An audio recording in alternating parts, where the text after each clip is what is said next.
Telle une ombre, une maladie psychique ne se voit pas. Non perceptible de l'extérieur, il est difficile pour l'entourage de comprendre le malade.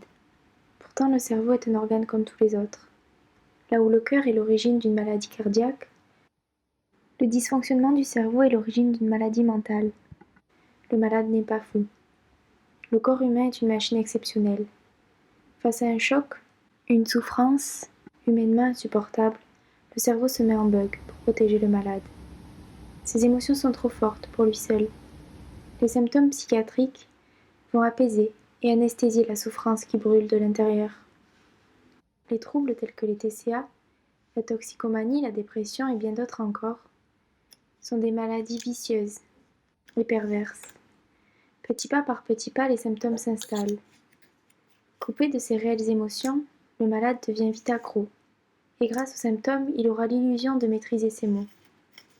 En réalité, le malade se trouve enfermé dans des agissements de violence envers lui-même ou envers son entourage. Restrictions graves, crise de boulimie, d'hyperphagie, troubles des conduites alimentaires, scarification, dépression, crise borderline et tant d'autres états d'urgence que le malade doit affronter. Les causes sont nombreuses. La variété des symptômes se compte par centaines. Mais au fond, ils sont tous voués à protéger d'émotions trop fortes et de relations humaines destructrices.